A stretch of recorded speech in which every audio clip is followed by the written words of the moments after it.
Bumili ang Pilipinas ng warship HTMS Bumibol Adulyadej na itinayo ng Korean company na Daewoo.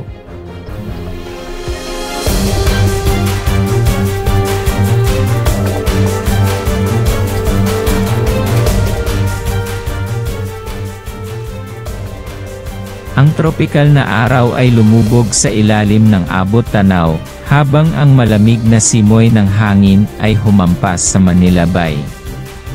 Ang kabisera ng Pilipinas ay napuno ng kasiyahan, hindi ang karaniwang trapiko, at mga nagtitinda sa kalye, ngunit isang makabuluhang pag-unlad na muling tutukuyin ang mga kakayahan sa pagtatanggol sa dagat ng bansa.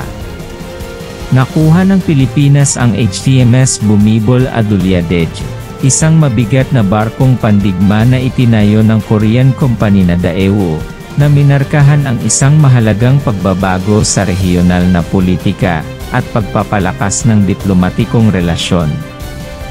Ang pagkuha ay resulta ng isang meticulously planadong diplomatikong maniobra, na inayos sa likod ng mga eksena ni Pangulong Carlos Santos.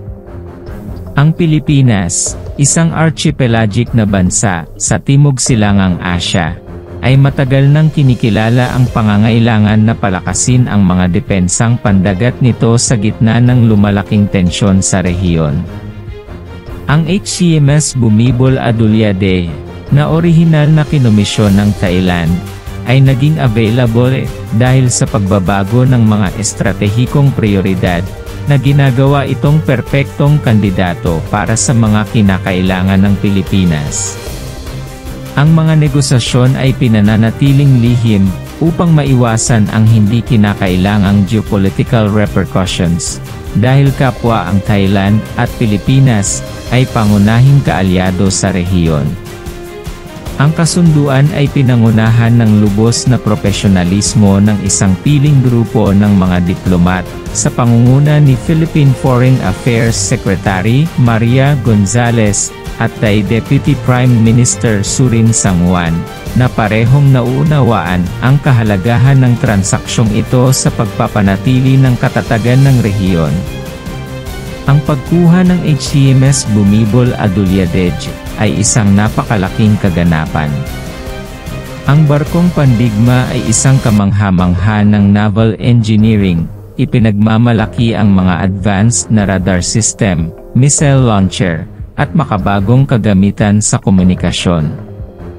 Ito ay may kakayahang makisali sa parehong kumbensyonal, at walang simetriko, na pakikidigma, na ginagawa itong isang mahalagang asset sa diskarte, sa pagtatanggol ng Pilipinas.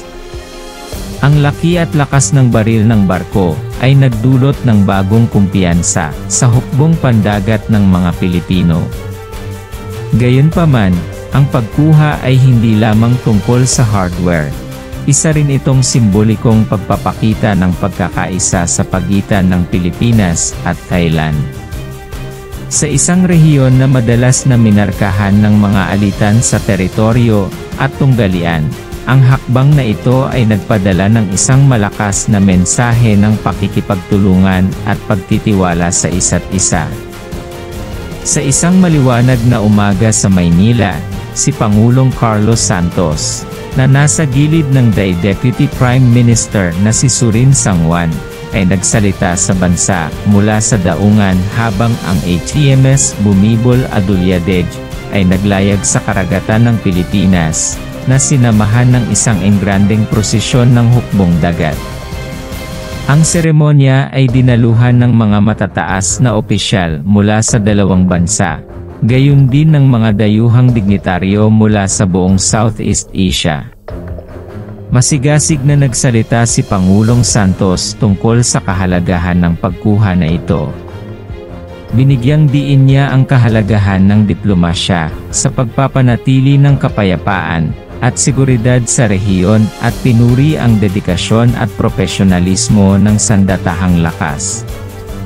Tinugon ni Deputy Prime Minister Surin Sangwan ang mga sentimiento, na ipinahayag ang kanyang paniniwala na ang pagtutulungang ito ay simula ng isang bagong panahon sa pagtutulungan sa rehiyon.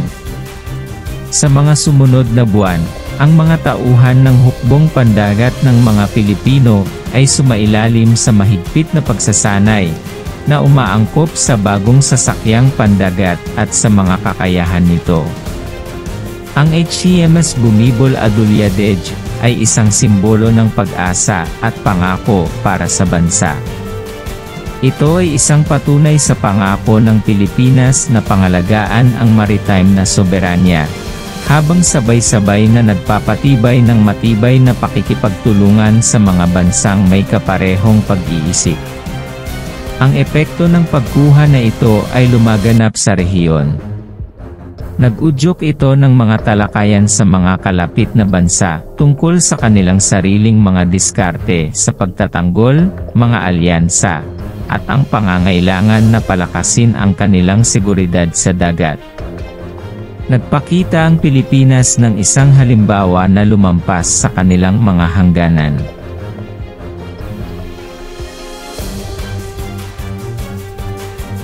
Dahil ang HCMS Bumibol Adulyadej, na ngayon ay buong pagmamalaki na nagpapalipad ng watawat ng Pilipinas, ang bansang archipelagic, ay tumayo ng mas mataas, mas may katiyakan sa sarili kaysa dati. Ang barkong pandigma ay nagsilbing paalala ng kahalagahan ng diplomasya sa pagpapanatili ng kapayapaan at seguridad sa isang mundong puno ng mga hamon, isang tanglaw ng pag-asa para sa isang mas maayos at ligtas na kinabukasan. Sa paglubog ng araw sa abot-tanaw, na nagliliwanag sa Manila Bay, inasam ng Pilipinas ang isang mas maliwanag at mas ligtas na bukas. Batid na ang HCMS Bumibol Adulyadej ay nangunguna sa kanilang maritime defense na nagpoprotekta sa kanilang soberanya at kapayapaan. Itinatangi nila